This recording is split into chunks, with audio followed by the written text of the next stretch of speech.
Eh bien, sans plus attendre, je suis très heureuse de vous accueillir à ce nouveau rendez-vous résilience. En ce mois d'octobre rose, il nous semblait opportun de parler des femmes face au cancer, parce qu'on sait que les traitements peuvent être parfois lourds, transformer le rapport au corps et à l'image de soi, que ce soit en changement physique, fatigue, variation hormonale, émotions qui s'en mêlent, autant d'ajustements qui peuvent bousculer la confiance en soi et le quotidien. Ce soir, on vous propose un moment d'échange pour parler sans tabou de toutes ces transformations, comprendre ce qu'elles signifient et découvrir des gestes et des soins qui peuvent aider à renouer avec son corps et son cœur jour après jour. Comme vous le savez, ces rendez-vous sont l'occasion d'interagir avec vous, patientes et patients de notre communauté, afin de vous permettre d'échanger avec nos experts sur les préoccupations et sujets qui vous animent. N'hésitez donc surtout pas à poser vos questions. Je suis Anne-Sophie, représentante de la Voix des patients ce soir pour Résilience. À mes côtés, j'ai la chance d'accueillir ma binôme de prédilection pour ces rendez-vous, j'ai nommé la psychiatre Fanny Jacques, ainsi que Gilliane Chéreau, directrice des relations médicales chez Même Cosmétiques. Enfin, nous accueillons également Sarah et Roxane qui nous accompagneront en coulisses via le chat. Le chat est situé en bas à droite de votre écran et c'est sur celui-ci que nous vous invitons à poser vos questions que je partagerai à Fanny et Gilliane au fil de la conversation.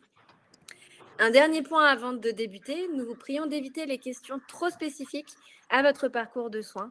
Notre approche est effectivement volontairement générale pour répondre à un maximum de personnes. Ni Fanny ni Gilliane ne font partie de votre équipe de soins. Elles n'auront donc pas forcément toutes les réponses à vous apporter. Fanny et Gilliane, je vous laisse vous présenter et dire quelques mots sur la thématique de ce soir.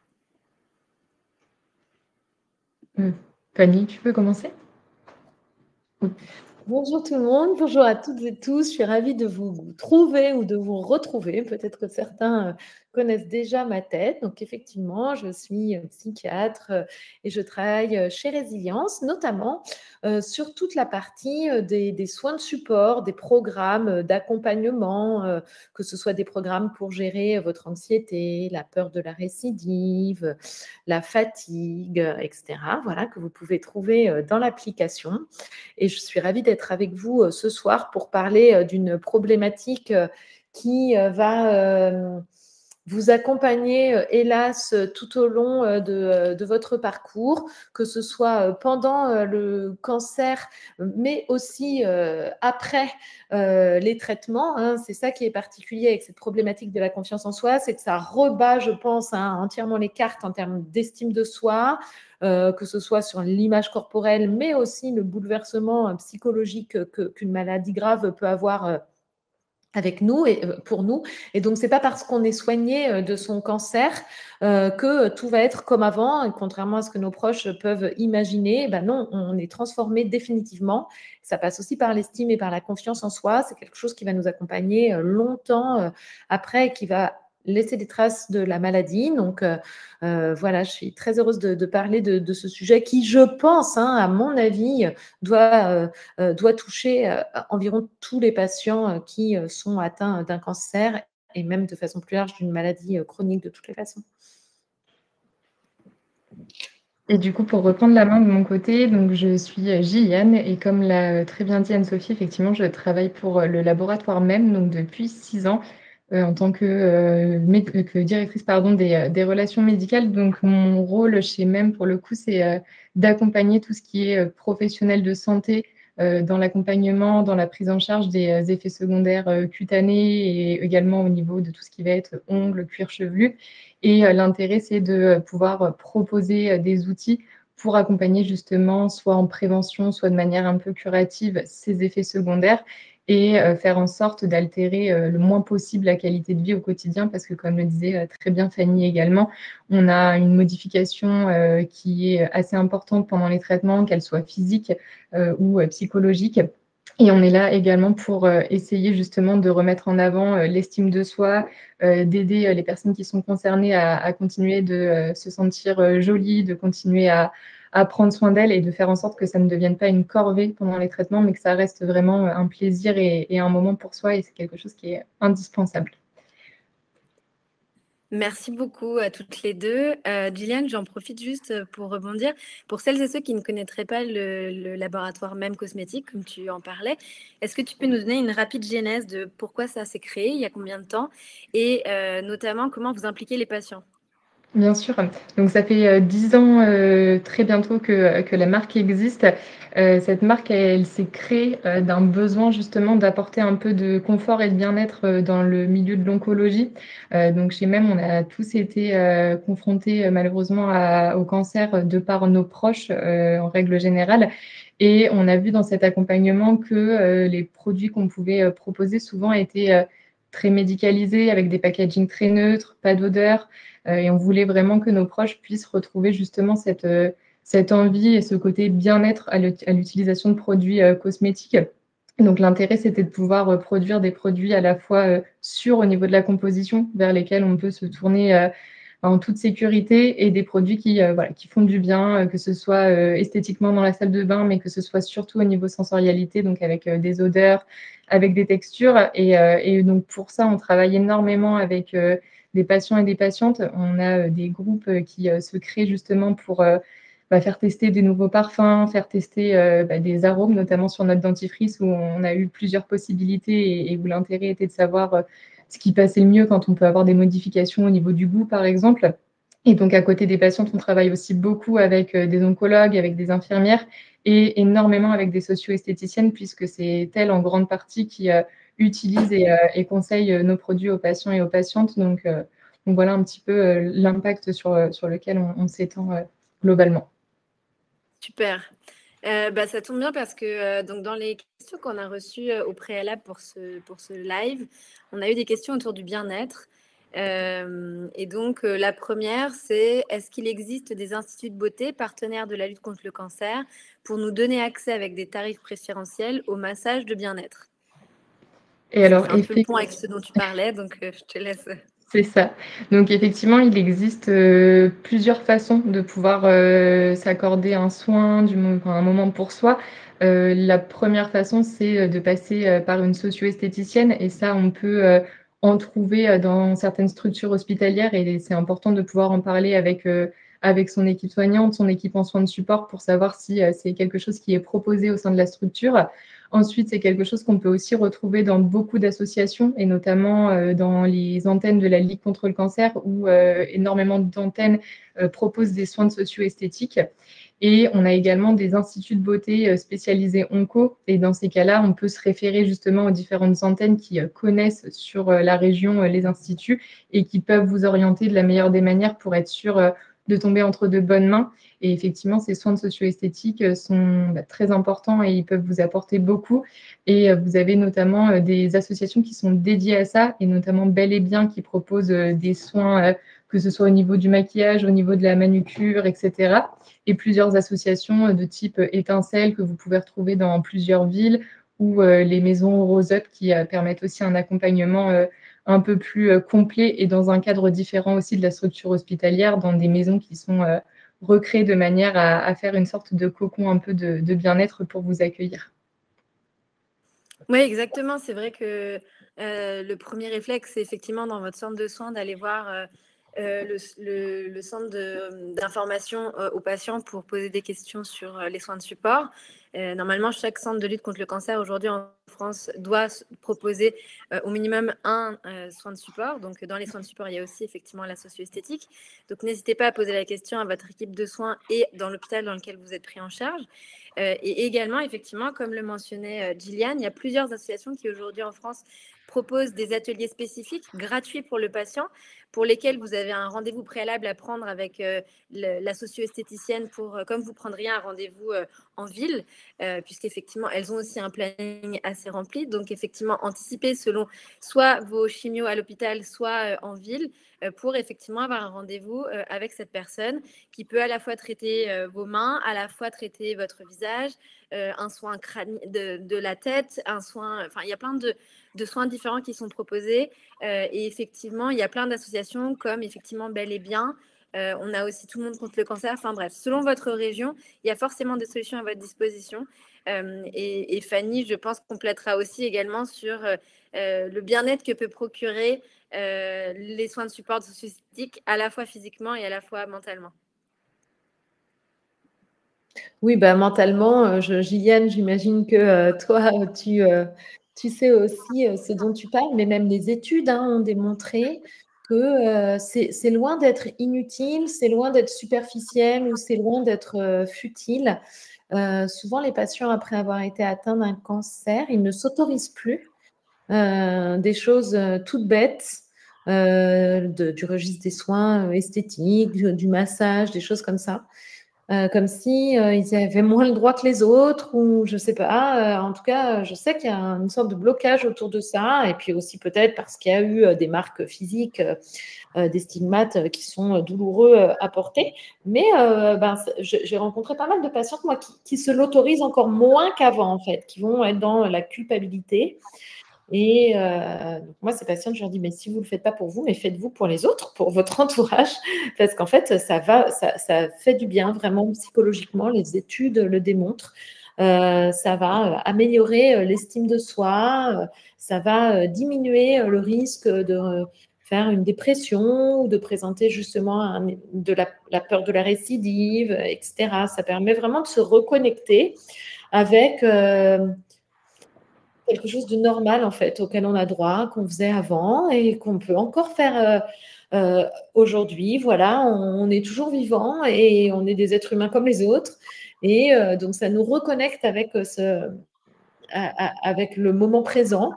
Et donc, c'est vraiment très essentiel. Au-delà du physique et de l'aspect, enfin voilà, de s'enjoliver, c'est moche, je ne sais pas comment le dire, mais vous me comprenez. Voilà, il y a vraiment un véritable impact sur la santé psychologique, ça c'est une certitude. Alors, dans les questions je vois que dans le chat, vous êtes très actifs et ça fait plaisir à voir. On a notamment une personne qui nous demande que proposez-vous comme produit pour atténuer les croûtes au niveau du crâne. Gilliane, est-ce que tu as une réponse pour... Oui, j'ai une réponse effectivement qui est un de nos tout premiers produits et un de nos produits un peu les plus appréciés au sein de la gamme, qui est la brume pour le cuir chevelu. C'est une brume qu'on a pensée justement pour accompagner les cuirs chevelus extrêmement fragilisés, accompagner dans la perte des cheveux, mais aussi au moment de la repousse quand le cuir chevelu démange, a tendance à être un petit peu irrité. Et donc, c'est une brume qui est biphasée, qui permet d'avoir deux actions. Donc, une action grâce à sa partie aqueuse qui va être un peu plus immédiate et qui va permettre de calmer, d'apaiser rapidement ces sensations d'inconfort et de démangeaison. Et une action plutôt sur le long terme qui sera nourrissante grâce à la partie huileuse et qui pourra du coup permettre d'assouplir le cuir chevelu et de limiter tout ce qui est peau morte et justement ces fameuses démangeaisons et irritations. Tout à fait. Et Gilliane, que penses-tu de... Enfin, je rebondis aussi sur cette question. On dit souvent face au cancer, et c'est vrai que c'est un conseil que j'ai croisé auprès de nombreux patients et associations, que masser le cuir chevelu à la fois lors de la perte des cheveux et lors de la repousse peut effectivement aider aussi à pallier ces douleurs et ces croûtes. Est-ce que effectivement avec cette brume, ça peut être conseillé de venir masser tranquillement, tout doucement, sa tête? Voilà, quelle fréquence, qu'est-ce que tu recommandes? Totalement. Alors pour, quand on se retrouve malheureusement avec une alopécie, totale, ce qu'on va conseiller, c'est de vraiment l'appliquer matin et soir et de venir masser justement avec des mouvements circulaires sur l'ensemble du cuir chevelu, en faisant attention à ne pas se griffer, à bien utiliser la pulpe des doigts pour un maximum de douceur et l'intérêt effectivement de ce massage avec la avec le mouvement, circulaire, ça va être de réactiver, de relancer la microcirculation. Donc déjà ce geste, il peut aussi, favoriser, soutenir la repousse des cheveux et il va également permettre de décoller, mais décoller tout en douceur parce que le but étant pas d'arracher les croûtes, mais vraiment de venir les assouplir et les décoller doucement sur le long terme grâce à l'hydratation. Super. Bah, écoute, merci beaucoup pour ces éléments-là. Et on a aussi une question, on a 2 questions sur les produits sans parfum, parce que c'est vrai que ça revient souvent au niveau des patients que l'odorat est très développé et vraiment encore plus développé que d'habitude de par la chimio. Et donc, on va être beaucoup plus sensible aux odeurs. Et c'est vrai qu'il y a aujourd'hui peu de marques cosmétiques qui proposent des produits sans odeur. Et donc, est-ce que vous avez des produits sans parfum? Voilà, est-ce qu'il est prévu une gamme sans parfum? Alors pour répondre à cette question, effectivement, quand on a lancé même, les tout premiers produits qu'on a pensés étaient sans parfum et suite à plusieurs tests, auprès de patientes, on a eu ce retour comme quoi, elles trouvaient ça un peu tristoun et qu'elles auraient préféré justement avoir une odeur et c'est ce qui fait qu'on a décidé d'ajouter un parfum dans la gamme, et on sait malheureusement que ça ne pourra pas convenir à tout le monde parce que chacun est très différent, par rapport à ça et que la sensibilité au niveau des odeurs, elle va être très différente d'une personne à l'autre. On a fait le choix de partir sur, un parfum hypoallergénique, donc on fait en sorte d'essayer d'avoir un parfum qui est totalement naturel et qui cause le moins d'allergies possible. Mais là encore, chaque personne est différente et il vaut mieux dans tous les cas, peu importe la marque, peu importe le produit, faire des tests dans la pliure du coude auparavant pour, s'assurer de la bonne tolérance. Mais voilà, effectivement, on voulait vraiment partir sur, des odeurs assez légères, assez fraîches. Donc on est sur des notes d'agrumes pour le coup dans notre parfum pour éviter que ce soit trop écœurant et il est, très faiblement dosé et surtout sur les produits visage, vu qu'on va être beaucoup plus proche du nez, éviter que ce soit trop écœurant. On va vraiment venir le doser à faible dose. Mais encore une fois, voilà, ça va vraiment dépendre de chaque personne malheureusement, mais il n'est pas prévu aujourd'hui, de développer une gamme sans parfum. Certains de nos produits n'en ont pas, soit parce qu'ils vont s'appliquer sur des cicatrices ou sur, la bouche et cetera, mais sur le reste, pour l'instant, malheureusement, on va retrouver ce parfum qui est présent. J'ajouterais que aujourd'hui, de plus en plus, dans certaines grandes pharmacies, elles dédient carrément une partie de la boutique Mmh. spécifiquement à l'oncologie, où vous aurez des conseils vraiment spécialisés à la fois en termes de produits de cosmétiques, mais également de prothèses capillaires, de turbans, de foulards. Et donc, dans ces espaces, n'hésitez pas là non plus à demander conseil et à venir sentir, puisqu'effectivement, comme dit Gillian, chacun est sensible à des odeurs différentes, à des textures différentes. Je vois aussi dans le chat différentes réflexions sur les textures. Malade ou pas malade, c'est un problème auquel on fait tous face, toutes et tous face. Et donc, n'hésitez pas à les tester, à aller faire l'expérience, demander même des échantillons pour tester le produit et ensuite à trouver ce qui vous conviendra. Je pense que c'est effectivement la base de l'approche. Et une dernière question sur le bien-être, il y a cette notion aussi que les ongles peuvent être abîmés par la chimiothérapie, notamment par la lumière. Est-ce que, du coup, en préventif, tu conseilles, je sais que même à une gamme spécifique pour les ongles, mais est-ce que d'une manière générale, tu conseilles aux patients et patientes de se mettre du vernis protecteur sur les ongles et pourquoi? Alors oui, effectivement et j'ai vu le message passer, notamment à titre préventif. Effectivement, en fait, plus on va commencer les traitements en ayant, une bonne qualité au niveau des ongles, au niveau de la peau, moins on risque entre guillemets «de développer des effets secondaires», plutôt intenses, même si encore une fois, c'est très dépendant de la personne, du traitement et cetera. Mais dans tous les cas, l'axe préventif, il est indispensable en oncologie et effectivement, venir appliquer, les vernis, ça va permettre en fait de renforcer toute la plaque de l'ongle. On a une plaque qui est composée en grande partie de kératine, de soufre et en fait, avec les traitements, on va venir, abîmer cette matrice qui ne sera plus aussi, performante qu'avant pour produire un ongle sain. Donc le but, c'est vraiment de renforcer cette structure de l'ongle grâce à des vernis colorés qui vont protéger à la fois des agressions internes liées au traitement, mais aussi de tout ce qui est agression extérieure. Parce que quand, on n'a pas de fragilisation interne, on ne se rend pas forcément compte qu'au quotidien, nos ongles, vont subir des chocs, vont être en contact avec des produits, un peu abrasifs, tout ce qui va être produits ménagers et cetera. Donc l'intérêt, c'est de protéger contre tout ça grâce à l'application de vernis qui vont former un bouclier protecteur sur l'ongle et qui vont aussi protéger contre les UV parce que notamment certains traitements sont photosensibilisants et ces UV vont vraiment avoir un impact très négatif sur les ongles. Donc cette protection, contre les UV, elle se fait de manière mécanique grâce à des pigments. Donc il faut vraiment des vernis colorés pour ça et des vernis du coup enrichis en silicium pour renforcer la plaque de l'ongle. Ça marche, super. Merci beaucoup pour ces éléments. Dans les thématiques qui ont été également partagées au préalable par les patientes et patients, il y a vraiment cette problématique autour de la fatigue et la gestion des douleurs, qui est effectivement plus ou moins importante pour certains, certaines.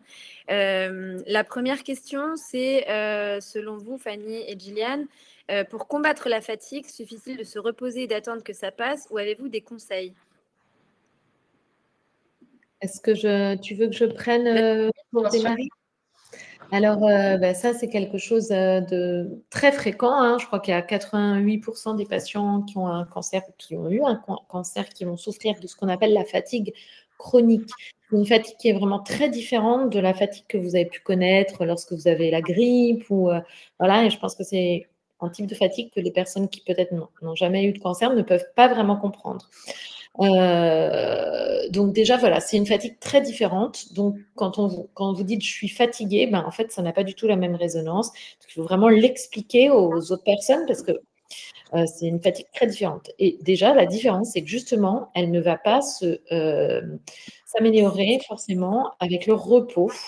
Donc, en fait, par rapport à la question, eh bien, nous, se reposer, ce n'est pas toujours la meilleure des solutions, et voire au contraire, ça peut presque amplifier cette fatigue. C'est une fatigue on dit que c'est une fatigue qui ne cède pas au repos. On a beau dormir, ça ne va pas mieux.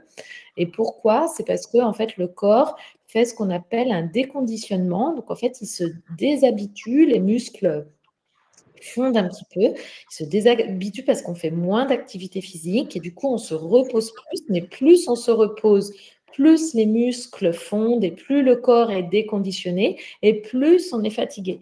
Et donc, en fait, pour casser ce rythme, le paradoxe, contrairement à effectivement un gros coup de fatigue parce qu'on a fait une insomnie ou la fatigue de la grippe, on va aller dormir 12 ou 14 heures et puis ça va aller mieux.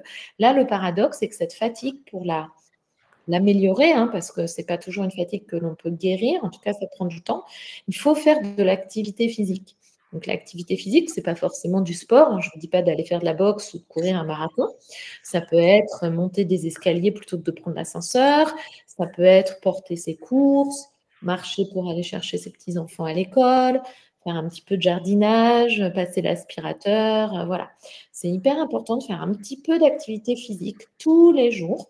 Et donc, vous pouvez démarrer par 2-3 minutes et puis petit à petit, essayer d'augmenter le temps. Et en fait, comme ça, eh bien, votre corps, il va se reconditionner et il va être tout doucement moins fatigué. Alors, évidemment, il faut quand même s'écouter. Il y a fatigue et fatigue. Quand on voit qu'on ne peut pas, on ne peut pas et il ne faut pas culpabiliser.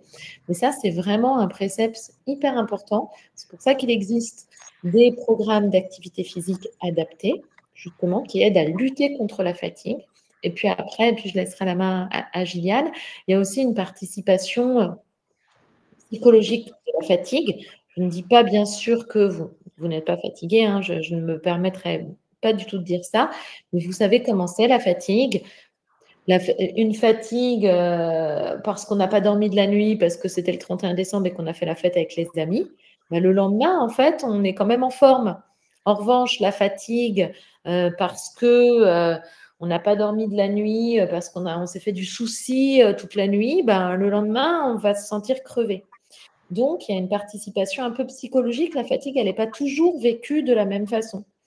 C'est aussi pour ça que d'avoir des activités, d'essayer de voir un petit peu de monde, de se programmer 2-3 petites choses à faire, pas forcément des choses pénibles si vous n'en avez pas envie, hein. Ça peut être passer un coup de fil, boire un café. Ça aussi, c'est des bonnes astuces. En fait, ça va détourner l'esprit de votre fatigue. Je ne sais pas si vous avez remarqué, parfois on reste 3 heures devant la télé, allongé sur le canapé. Bon, on se relève, on n'est pas plus en forme en fait, hein. On se sent toujours aussi fatigué, toujours aussi mou. Alors que d'aller faire une petite séance de yoga, de marcher, d'aller boire un café avec une copine, même si on était crevé, finalement, on est revigoré. Dans l'application Résilience, j'espère qu'il sera bientôt en ligne pour tous. Bon, déjà, vous avez du contenu, hein, et des articles sur la fatigue, mais vous avez également un programme sur la fatigue qui va arriver bientôt. Il y a aussi un programme d'activité physique adaptée et celui de méditation qui peuvent être également très bons pour lutter contre la fatigue. Et je te laisse compléter, Gilliane. Ça marche, merci. Effectivement, je rebondis sur ce que tu as dit qui est hyper important pour moi. C'est bien de savoir s'écouter et de ne pas se culpabiliser parce que souvent, c'est quelque chose qu'on a tendance à faire et à se dénigrer en se disant qu'on n'est plus capable, qu'on est trop fatigué, qu'on ne se reconnaît pas. Mais ce que disait Fanny, et c'est très vrai, il faut savoir aussi se fixer des objectifs qui sont atteignables pour le coup et les fêter un peu comme des petites victoires chaque jour. Et ça peut être effectivement sortir voir une copine, ça peut être aller prendre un café. C'est des petites choses qui peuvent paraître rien, mais qui sont déjà beaucoup. Et Et encore une fois, il n'y a pas de petits pas, au contraire, c'est toujours une belle réussite à fêter. Et à côté de ça, il y a aussi le fait de savoir s'accorder du temps pour soi dans ces petites victoires du quotidien, prendre un moment justement pour se reconnecter un peu à son corps, pour essayer de gérer son stress, par exemple, avec encore une fois des activités douces. Ça peut être pour ceux qui apprécient de la méditation, ça peut être essayer de faire des exercices un peu de respiration, de cohérence cardiaque, etc. Toutes ces petites choses, c'est aussi savoir s'accorder du temps, refaire sa manucure avant de retourner en chimiothérapie ou autre. Voilà, c'est des petits éléments qui vous font un peu bouger, qui vous aident justement à rester actif, mais de manière très douce et en vous faisant du bien à vous-même. Et c'est des choses qui sont importantes pour réussir effectivement à atténuer au maximum cette fatigue qui, on le sait, peut être effectivement très pesante et qui dure malheureusement longtemps et même un peu après l'arrêt des traitements. Et j'ai vu la question passer aussi et ça rejoint ce point. Effectivement, il existe des groupes de parole pour échanger sur tous ces sujets. Donc là, au niveau de la fatigue, vous en avez effectivement, vous en avez sur plein de sujets différents pour vous retrouver avec des personnes qui traversent la même situation que vous, avoir des avis différents, des ressentis différents. Et souvent, dans ces groupes de parole, ce qui est assez intéressant, c'est que vous vous retrouvez avec des personnes qui ne sont pas au même stade que vous de parcours de soins et qui, du coup, peuvent avoir eu les mêmes appréhensions et pourront peut-être aussi vous aider à voir un peu le bout du tunnel, à vous montrer leurs ressentis aujourd'hui après avoir eu les mêmes craintes. Donc, effectivement, n'hésitez pas à vous rapprocher d'associations ou de ces fameux groupes de parole pour essayer d'échanger et d'obtenir du soutien aussi de la part des personnes qui vivent la même chose. Ouais, merci à toutes les deux. Pour répondre aussi à Anne-Lise et à plusieurs personnes, pardon Anne-So, je te coupe, peut-être aller répondre, non? Oui, mais vas-y, je compléterai. D'accord, pardon, excuse-moi. Oui, il y a vraiment un truc sur cette explication de la fatigue que les gens ne comprennent pas. Ah, tu es toujours fatigué. Et puis en plus, alors si en plus tu es guéri ou tu vas mieux ou que tu es en rémission, bon, alors franchement, tu ne devrais pas être fatigué. Il faut vraiment leur expliquer que c'est comme si vous avez un syndrome grippal qui se à 40 degrés au lit et qu'en fait, vous, c'est un peu ça en permanence, que c'est une fatigue qu'on ne peut pas connaître. Moi, j'aime bien cette histoire du thermomètre de fatigue. Vous pouvez faire un petit post-it sur le frigo, par exemple, où vous mettez votre fatigue entre 0 et 10 tous les matins, vous l'évaluez, vous la collez, et les gens, ils savent à quel niveau vous êtes fatigué, quoi. Et puis, vous pouvez leur mettre des correspondances. Je ne sais pas, 10, c'est effectivement le 40 degrés au lit, syndrome grippal. Le 3, c'est une soirée qui avait été un peu trop arrosée avec les copains il y a quelques années. Le 6, ça correspond. Voilà, comme ça, vous leur dites et puis vous leur mettez le petit papier et ils savent un peu comme vous êtes fatigué. Et ça évite de toujours devoir donner des explications. Il y a des articles dans Résilience, il y en a sur justement qu'est-ce que c'est la fatigue chronique et comment l'expliquer aux autres. Vous pouvez faire lire du contenu à votre entourage pour qu'ils comprennent vraiment la réalité de cette fatigue. Et maintenant, je te laisse le stage. Oh, pardon, je t'ai coupé. Non, effectivement, vous avez brassé déjà pas mal d'informations. En complément, c'est effectivement redire que la fatigue, c'est l'un des sujets qui est aussi abordé par les soins oncologiques de support. Il y a des professionnels qui sont là pour vous accompagner. Fanny est psychiatre. Être accompagné par un psy, c'est l'un des soins de support aujourd'hui qui est proposé en France. Donc, n'hésitez pas à consulter, que ce soit quelqu'un dans votre service ou quelqu'un en ville qui puisse vous recevoir et vous permettre un espace de parole qui soit à vous pour livrer ce que vous vivez au quotidien et que vous ne pouvez pas forcément dire à vos proches qui ne comprendraient pas forcément. L'activité physique, c'est pareil. C'est l'un des soins de support, c'est l'un des piliers, l'activité physique adaptée. Et il y a plusieurs associations, dont la CAMI, Sport et Cancer, qui a des antennes partout en France et qui propose des activités adaptées aux patients et patientes atteints de cancer plusieurs fois par semaine dans plein de centres en France. Donc, n'hésitez pas, là encore, à voir avec votre centre de soins et ou la ville dans laquelle vous vivez ce qui est proposé. Il y a plein d'assauts en local aussi qui proposent des choses. Il y a plein de ressources qui existent et qui sont à votre disposition. La vie autour aussi est une asso qui propose tout un tas de ressources pour vous aider à faire face pendant et après les traitements. J'ai vu une question passer aussi sur les neuropathies. Dans les soins de support, il y a aussi une unité sur la douleur.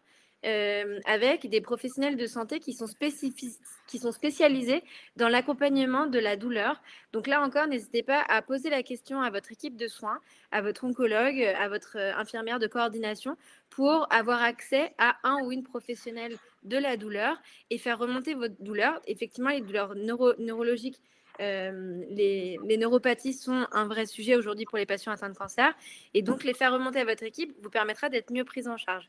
Donc voilà, il y a plein de soins de support qui existent aujourd'hui. N'hésitez pas à consulter l'AFSOS, l'Association francophone des soins oncologiques de support, qui réunit à la fois l'ensemble des informations sur quels sont les soins de support qui existent, auxquels vous pourriez avoir accès, et effectivement également une carte nationale qui vous permet, dans chaque pays francophone, de retrouver les associations et acteurs qui puissent vous accompagner sur les soins de support.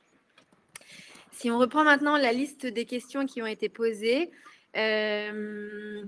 ah oui, les fameuses huiles essentielles. C'est toujours une question qui revient et donc je vais vous la poser à vous, mesdames. 1 an après ma chimio, j'ai toujours des problèmes de paresthésie mains et pieds. Je vis avec, mais j'aimerais tellement connaître une amélioration. Je me masse les pieds avec de l'huile essentielle de Golteri, mais les effets bénéfiques sont minimes. Est-ce que vous auriez une opinion sur le sujet et ou des recommandations ? Alors pour le coup, nous, au niveau des huiles essentielles, c'est vraiment quelque chose sur lequel on redirige vers l'équipe médicale, encore une fois, tout simplement parce que certaines peuvent interférer avec les traitements, certaines peuvent être très mal tolérées quand on est sous traitement, etc. Donc c'est un sujet sur lequel il vaut mieux effectivement se référer auprès de son médecin ou de son infirmière pour être sûr de ne pas faire de bêtises sur l'utilisation de ces huiles qui, on le sait, peut être très bénéfique, mais à l'inverse peut aussi poser quelques problèmes pour le coup. Très bien. Fanny, tu veux compléter ou... Non, j'arrête de couper la parole à tout le monde. Non, donc effectivement, pour les huiles essentielles, c'est toujours un sujet qu'on vous invite à croiser avec votre équipe de soins et votre oncologue notamment parce que, comme le disait Gillian, vous pouvez avoir des interactions entre certains produits de chimio notamment et certaines huiles essentielles. Et donc, pour faire en sorte que votre traitement soit le plus efficace possible et que vous n'ayez pas d'effets secondaires encore plus problématiques que vous n'en avez déjà, n'hésitez pas effectivement à voir avec votre pharmacien, votre médecin généraliste ou votre oncologue avant d'utiliser ce type d'huile. Alors, si je reviens maintenant à la liste de questions, on va aborder maintenant un peu plus le sujet de la santé mentale. Donc là, je me tourne un peu plus vers Fanny, mais j'imagine que Gian, tu auras aussi des choses à ajouter à ces sujets-là. Alors, la première, c'était quelles sont les aides psychologiques existantes pour gérer l'avant et après mammectomie? Fanny, est-ce que tu aurais...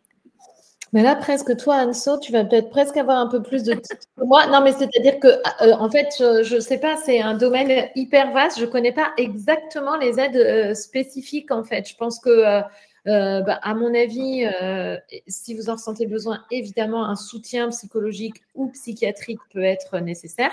Le psychiatre, c'est un médecin. Il est apte à faire des diagnostics, à prescrire des traitements médicamenteux.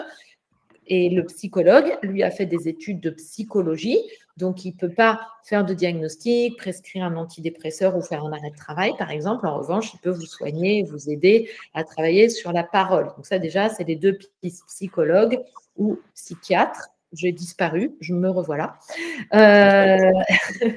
Et après, parfois, dans les équipes de soins, je sais qu'il peut y avoir directement sur place psychologue, voire psychiatre disponibles.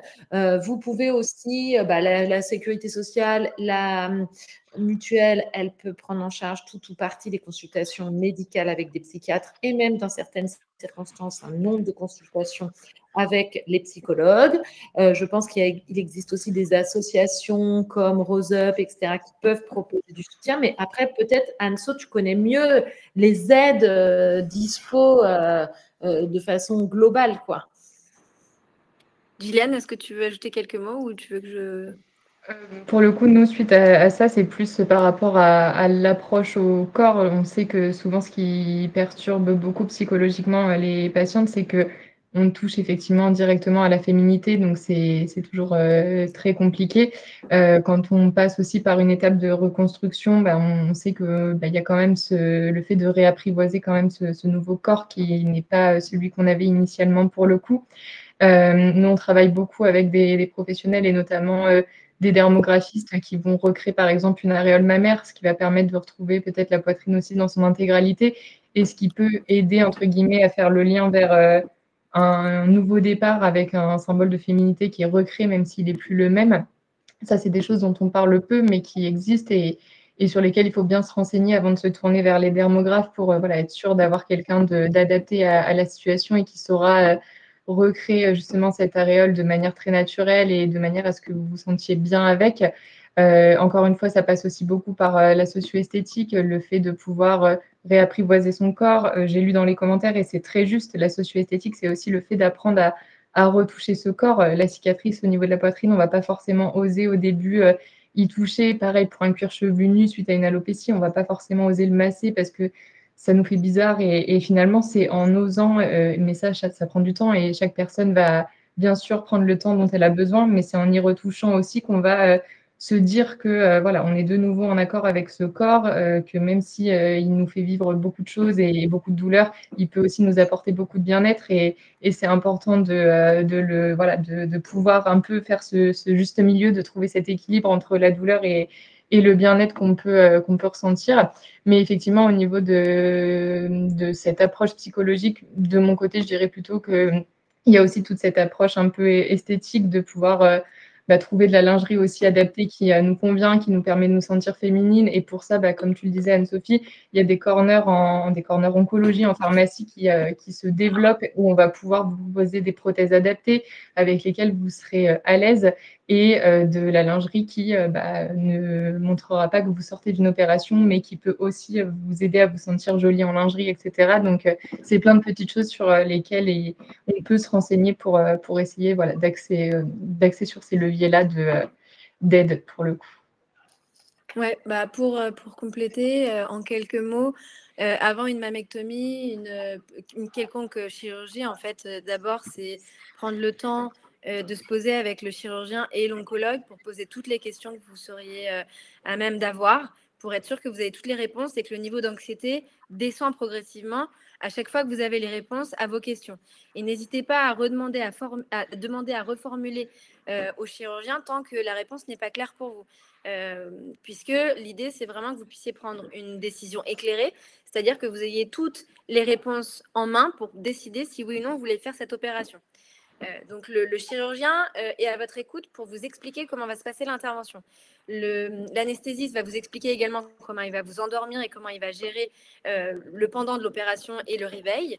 Et vous avez également l'infirmière de coordination et les infirmières aussi de réanimation qui peuvent être à votre écoute pour revenir sur ce que vous a dit le chirurgien, revenir sur ce que vous a dit l'oncologue, s'assurer que vous avez bien toutes les bonnes réponses à vos questions, vous rassurer autant que faire se peut, et de manière à ce que vous puissiez être dans les meilleures conditions avant de partir au bloc. Et vraiment, sentez-vous libre de poser toutes les questions qui vous traversent. Le type d'intervention, notamment pour les femmes sur, par exemple, les cancers du sein, c'est effectivement des interventions qui touchent la féminité. Il peut y avoir reconstruction immédiate, il peut y avoir reconstruction ultérieure. Là encore, n'hésitez pas à poser toutes vos questions et toutes vos doutes et vos angoisses à votre équipe de soins avant de passer au bloc pour vous rassurer un maximum. Les équipes sont là pour vous accompagner. Elles sont habituées à accompagner des femmes dans votre situation. Donc, elles sont à même à répondre à vos questions, puisque l'idée, c'est vraiment que vous soyez le plus rassuré possible face à ces changements de vie qui sont relativement importants. Et là-dessus, effectivement, un accompagnement psychologique me semble essentiel. Normalement, dans votre équipe de soins, ça vous est proposé. Si ça ne l'est pas, vous pouvez consulter en ville ou dans votre hôpital. Vous devez avoir accès à effectivement un professionnel qui puisse vous accompagner. Et dernière chose, avant d'enchaîner sur les questions suivantes, mais je voyais la question de Claire sur comment gérer la déstabilisation du conjoint. La meilleure manière de départ, c'est d'impliquer votre conjoint ou votre conjointe dans votre parcours de soins et donc dans cette rencontre avec le chirurgien pour que cette personne puisse aussi également à la fois entendre les réponses du professionnel de santé, mais également poser les questions qu'il ou elle peut avoir en plus de celles que vous avez vous.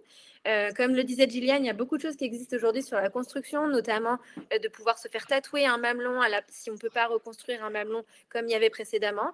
Il y a des femmes qui décident de ne pas se faire reconstruire également. Il y a tout un tas de possibilités dans l'après-chirurgie. Et bien évidemment, il y a tout un tas d'associations qui accompagnent les femmes spécifiquement sur ce type de problématiques, sur les différents types de reconstruction, sur comment on vit tout ça, des groupes de parole. Je pense à Europadonna, je pense à l'association Rose Up, je pense à la Ligue aussi qui propose plein de groupes de parole. Enfin, il y a plein d'acteurs du territoire, des territoires, qui vous proposeront des ressources spécifiques sur ces problématiques-là pour vous accompagner avant, pendant et après une chirurgie et un traitement cancer. Donc, je pense qu'on a relativement abordé ce sujet en globalité. Donc, la question suivante, on a eu le message suivant. Bonjour, le cancer est un mot tabou que chacun espère éviter. Quand malheureusement il nous rattrape, nous prenons un grand coup sur la tête. Toutes sortes de pensées alors nous envahissent. Nous sommes au plus bas. Que faire? Comment combattre ce mal?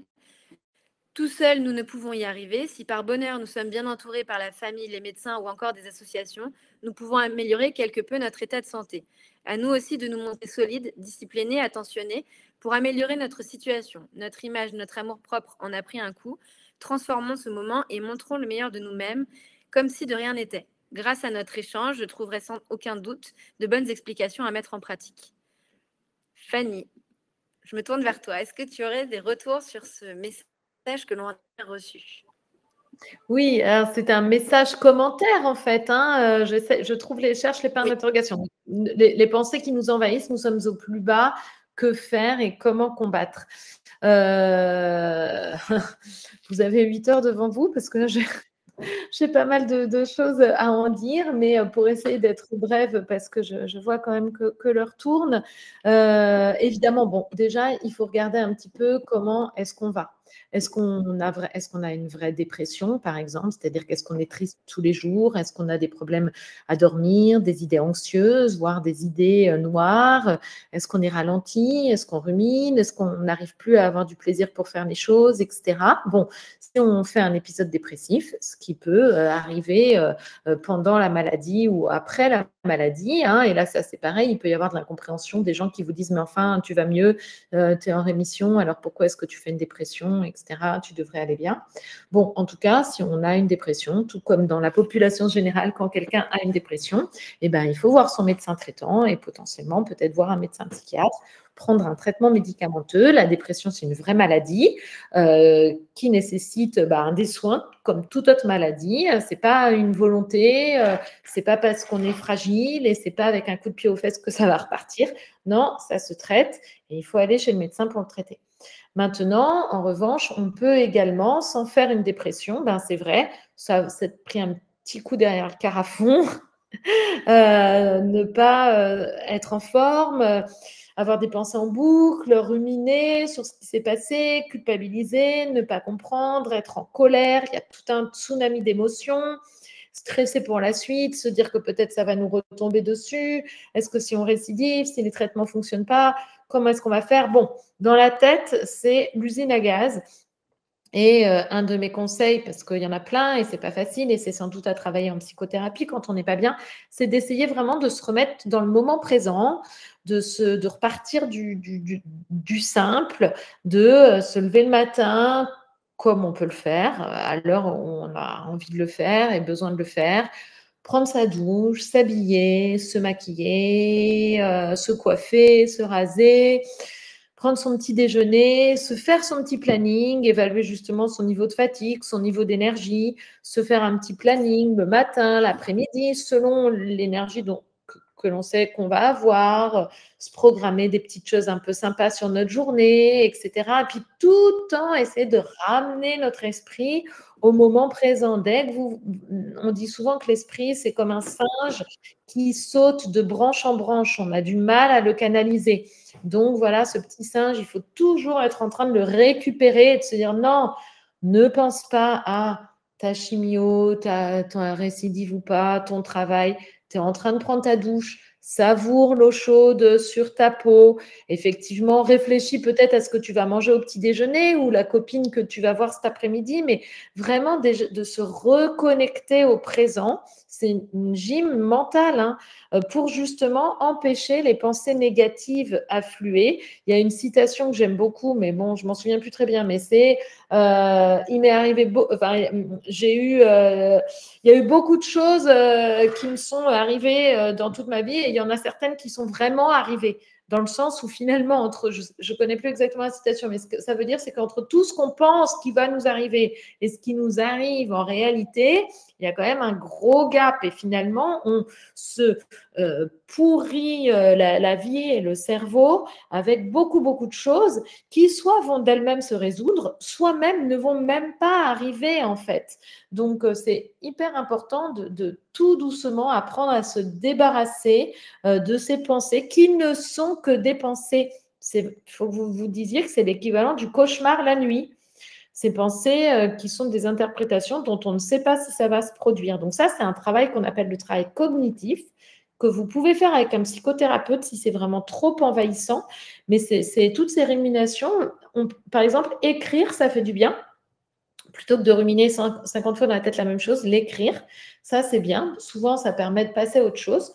Et l'action, faire un peu de sport, l'activité physique, voir du monde, regarder une série, jardiner, faire une activité manuelle, le mandala, voilà. C'est de vous trouver des petits trucs pour toujours vous reconnecter au moment présent et chasser les pensées anxieuses. C'est plus facile à dire qu'à faire et j'aurais plein de choses à dire là-dessus. Ça s'appelle le travail cognitif.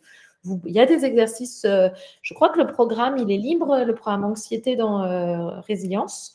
Donc ça, vous pouvez le regarder. Il y a plein de bons exercices pour se reconnecter justement au moment présent. Ouais, je pense qu'effectivement, comme tu le disais, Fanny, déjà en tant que patient, vous ne l'avez pas choisi d'être malade. Donc, apportez-vous de la douceur et vivez chaque jour l'un après l'autre. On me dit souvent qu'un cancer, c'est comme un marathon et donc il faut économiser son énergie et pas après pas arriver à avancer et sans forcément se mettre non plus d'injonction et de culpabilité ou de pression sur les épaules. Vous faites face comme vous pouvez avec la force que vous avez et amenez beaucoup de douceur en fait. Revenez à des choses qui vous font plaisir, qui vous font du bien. S'il y a bien un moment dans votre vie où vous avez le droit de lâcher prise et de prendre soin de vous, c'est bien là. Et ceux qui vous diront le contraire, ne les écoutez pas en fait. Enfin, je pense que là, à ce stade, c'est prenez soin de vous, faites ce qui vous fait du bien, entourez-vous de personnes qui vous font du bien. Et puis chaque jour l'un après l'autre. Il y a énormément de sujets qui sont abordés, donc je vois le temps, le chrono qui file. Il y avait juste une question. Ah oui, en cas de massage, une patiente nous disait qu'elle avait eu un souci de demande de certificat médical. Je voulais juste repréciser pour ça. Pour la socio-esthétique, c'est mieux d'aller voir des personnes qui sont formées à la socio-esthétique en oncologie parce qu'elles savent ce qu'elles peuvent et ne peuvent pas faire selon le type de cancer que vous avez. Parce que malheureusement, selon certains types de cancers, le massage sera interdit ou en tout cas bien déconseillé parce que ça peut faire effectivement bouger ou muter les cellules cancéreuses que vous avez. Donc là encore, si vous allez voir quelqu'un, un professionnel qui est agréé en socio-esthétique, cette personne sera à même de vous répondre et donc de vous demander si besoin un certificat médical que vous pourrez demander à votre généraliste ou votre oncologue si effectivement vous avez le feu vert de votre équipe de soins. On avait des petites questions sur le soleil parce qu'on sait qu'effectivement, bon là on arrive dans l'automne, donc le sujet n'est plus forcément aussi important que précédemment, mais est-ce qu'il y a des crèmes solaires qui sont conseillées? Est-ce que voilà, qu'est-ce qui est adapté? Qu'est-ce qui est recommandé? Voilà, est-ce qu'on peut faire juste une petite parenthèse là-dessus, Gilliane, s'il te plaît? Oui, bien sûr. Donc pour vous répondre assez rapidement, vous retrouverez des produits solaires qui sont parfaitement adaptés dans des marques comme Avène, La Roche-Posay, Uriage et qui seront voilà, totalement pensés pour protéger les peaux les plus sensibles face au soleil. J'ai vu passer un message effectivement, notamment à la plage. Alors pour le coup, c'est vraiment des solaires qui vont vous permettre de vous protéger quotidiennement, ce qu'on appelle plutôt du solaire de ville, parce qu'effectivement, la peau est beaucoup plus sensible face aux effets des UV. Donc c'est très important de pouvoir sortir de chez vous avec une protection solaire, et ce, même quand il fait du brouillard, même quand il fait un peu sombre, etc. Et pas seulement quand c'est ensoleillé. Et au niveau de la plage, c'est vrai que c'est malheureusement quelque chose qu'on déconseille pendant les traitements, même avec une protection solaire, de s'exposer. Ce qu'on va conseiller, c'est vraiment de rester le plus possible à l'ombre et en cas d'exposition prolongée, voilà, de vraiment, être bien protégé avec des vêtements anti-UV également, d'avoir une protection qui est un peu plus poussée que, simplement une crème solaire. Il faudra juste bien aussi, veiller à renouveler, l'application de sa crème toutes les 2 heures, pour qu'elle continue d'être, très bénéfique et de vous protéger, au maximum. Merci beaucoup pour ces précisions. Je vois plein de sujets qui ont été partagés. Je vais me permettre du coup de les balayer rapidement. Tout ce qui va être intimité, sexualité, fertilité, on a fait un rendez-vous quelques mois auparavant qui traite de toutes ces questions. Et donc, je vous invite à, dans l'application Résilience, venir consulter le replay qui apportera déjà pas mal de réponses à vos questions parce que là, restant 10 minutes, ça me paraît compliqué d'aborder ce vaste sujet de l'intimité, de l'appétit sexuel, de la libido. Donc n'hésitez pas. Et puis peut-être qu'on fera un rendez-vous dans les mois à venir sur le sujet à nouveau si c'est un sujet que vous faites remonter. Également, qu'est-ce que j'ai vu comme sujet aussi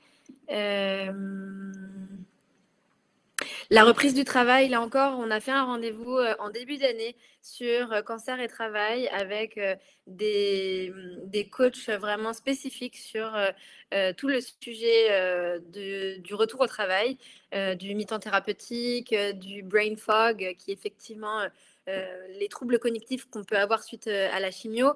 Là encore, je vous invite à consulter le replay sur le sujet, à la fois dans l'application Résilience et sur YouTube, puisque nos vidéos aussi, nos rendez-vous sont aussi accessibles via YouTube.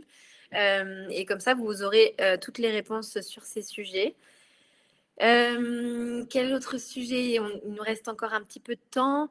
Voilà, alors plutôt un point d'échange. Donc, comment gérer le quotidien, les moyens anti-stress, le côté bien-être que l'on avait avant la maladie, le soin et les autres. Quand certains jours, plus que d'autres, on est aussi contraint par son corps qui ne suit pas ou ne peut pas, quand là où le moral pourrait, ou la dimension de la claque de la pathologie se fait sentir. Donc vraiment, comment gérer au quotidien, les moyens anti-stress. Fanny, Gilliane, je vous laisse prendre la parole. Je pense qu'on a déjà un petit peu répondu. Effectivement, activité physique, méditation, yoga, voir du monde, ne pas s'isoler, ne pas rester seul, se faire un petit planning au début, jour après jour, et puis après pour la semaine suivante, et puis pour le mois suivant, écrire ses pensées pour les évacuer, essayer de soigner son sommeil, son alimentation, son corps, se faire du bien, et vraiment, voilà, s'auto-entraîner, faire sa petite gym mentale. Toujours se dire non, cette pensée, je la mets de côté, elle n'est pas utile, elle sert à rien, je ne vais pas penser de façon catastrophique alors que ça n'est pas encore arrivé, etc., etc. Tout ça, ce sont vraiment des bons moyens anti-stress. Il y a des aliments aussi qui sont bons, qui peuvent aider à lutter contre le stress.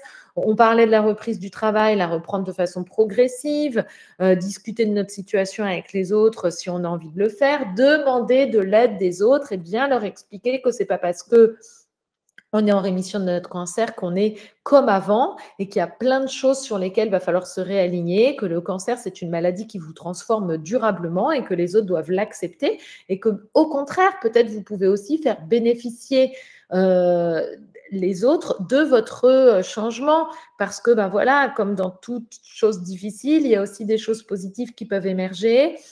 Vous pouvez travailler sur vos valeurs, voilà, quand on est pris dans la vie quotidienne, c'est métro, boulot, dodo, des choses qui parfois ne nous correspondent pas plus, mais on est pris dans la machine. Bon, voilà, la maladie, ça met un stop. Après, discuter avec l'entourage de finalement, est-ce qu'on n'en profiterait pas pour réfléchir quelles sont nos valeurs, qu'est-ce qu'on a envie de construire, qu'est-ce qu'on a envie de faire dans notre vie, est-ce qu'on est bien dans notre travail, est-ce qu'on est bien dans notre lieu d'habitation, est-ce qu'on est bien, je ne sais pas, vous voyez, toutes ces choses-là, de se reconnecter aussi à ce que l'on souhaite, à qui est-ce que l'on est, faire ce travail un peu introspectif, ça, c'est des bons moyens anti-stress parce que comment lutter contre le stress, c'est par l'action en fait. Voilà, l'action, c'est vraiment ce moyen anti-rumination. Donc, c'est dire, bah voilà, moi, je me mets au boulot. Ma valeur à moi, je dis n'importe quoi, c'est d'être une bonne grand-mère. Et qu'est-ce que je peux faire pour être une bonne grand-mère alors qu'en fait, j'avais pas pris le temps. Maintenant, je vais aller chercher mes petits-enfants une fois par semaine à l'école.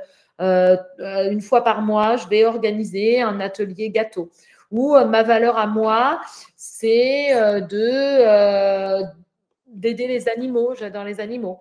Je n'ai jamais pris le temps de le faire alors que c'est un truc qui me tient à cœur. Je vais m'investir dans une cause et faire du bénévolat une fois par mois. Voilà, de se recentrer, de réfléchir et de vraiment se soigner par l'action tout doucement. On ne soulève pas forcément des montagnes au départ. Hein.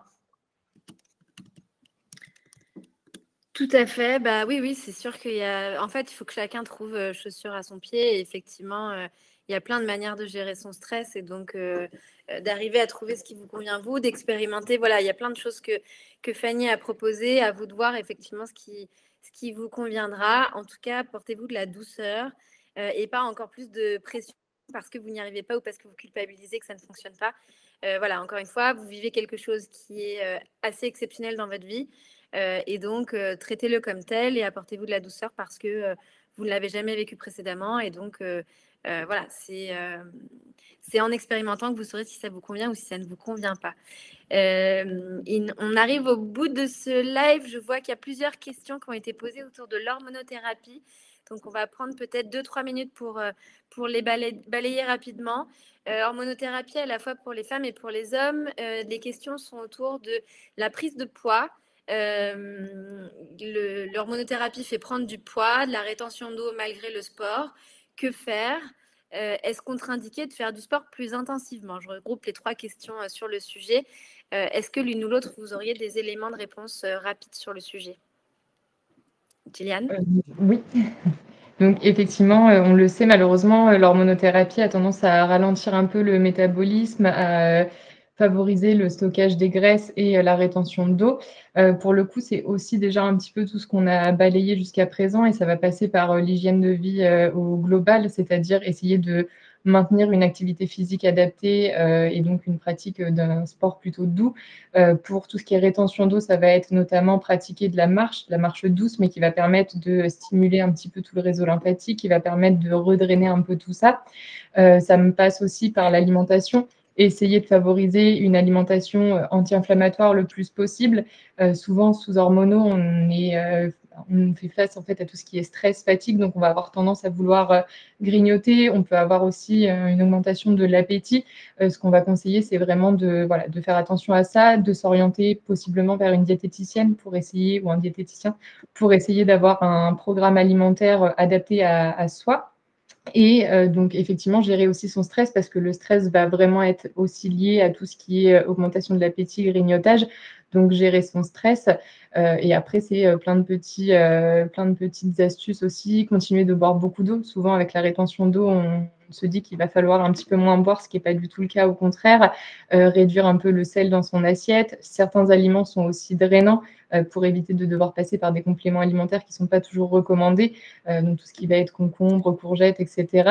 Donc voilà, vraiment pouvoir se faire suivre et encore une fois, en cas de prise de poids importante, persistante ou autre, ne pas hésiter à en parler à son équipe soignante pour essayer d'avoir peut-être d'autres contrôles, voir si on n'a pas un dérèglement thyroïdien ou autres effets qui pourraient justement jouer aussi sur ça. Merci beaucoup, Gilliane. Et effectivement, l'hormonothérapie, c'est l'un des effets secondaires les effets secondaires que vous citez sont connus.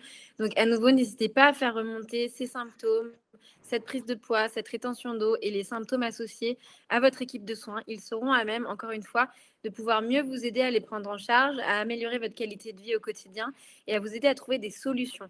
Parce que effectivement, l'hormonothérapie est quand même importante dans votre prise en charge. Et donc, pouvoir faire corps ensemble et trouver des solutions ensemble, c'est très important. J'ai vu plusieurs questions autour de la balnéo. Sachez que vous pouvez en discuter aussi avec votre équipe de soins. Normalement, vous avez accès à une cure thermale qui normalement est remboursé par la sécurité sociale. Normalement, ça vous est plutôt proposé en fin de traitement quand vous arrivez au moment de la rémission, mais ça peut être quelque chose que vous puissiez solliciter pendant vos traitements si vous vous en sentez capable. Là encore, parlez-en avec votre équipe de soins. Ils auront des recommandations à vous faire, mais ça peut effectivement aussi vous apporter beaucoup de douceur. Il est temps pour moi de clore ce rendez-vous qui a été riche. Un énorme merci pour toutes vos questions, pour tous vos retours dans le chat. Ça fait énormément plaisir et on vous sent réceptif. Vous avez participé, vous avez posé plein de questions.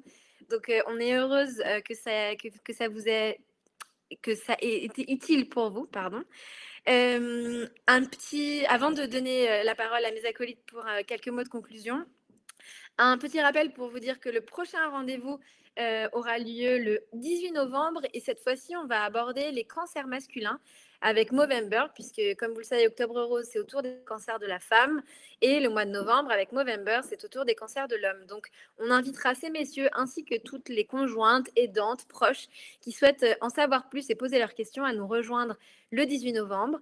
Et également, vous aurez un questionnaire de satisfaction qui vous sera partagé pour avoir vos retours sur le rendez-vous de ce soir, savoir ce que vous en avez pensé. Fanny, Gillian, je vous laisse la parole pour un dernier mot de conclusion sur le sujet d'aujourd'hui. Non, moi, juste un petit mot pour dire que la confiance en soi, comme la santé mentale, c'est pas un état qui est figé dans le temps, c'est un état qui évolue et c'est une bonne nouvelle parce que c'est finalement une sorte de muscle social que l'on peut donc améliorer et renforcer. Voilà, et qu'il existe plein de techniques pour le faire et donc il ne faut vraiment pas désespérer. Et de mon côté, je trouve important de vous rappeler que voilà, chaque jour et chaque petite victoire est à fêter pour le coup, que c'est vraiment important de savoir vous accorder du temps pour vous, que prendre soin de soi, c'est quelque chose qui est légitime et dont tout le monde a besoin pour avancer de la meilleure des façons. Donc voilà, n'hésitez pas à vous accorder ce temps et essayez voilà, de prendre soin de vous au maximum et de ne pas surtout vous culpabiliser et d'aller à votre rythme parce que c'est vraiment ce qui est important pour le coup dans ce processus qui est assez long. Exactement, de la douceur, prenez soin de vous. On vous souhaite une excellente soirée. On vous donne rendez-vous le mois prochain. Et d'ici là, passez une bonne soirée. Au revoir. Au revoir, à bientôt. Au revoir.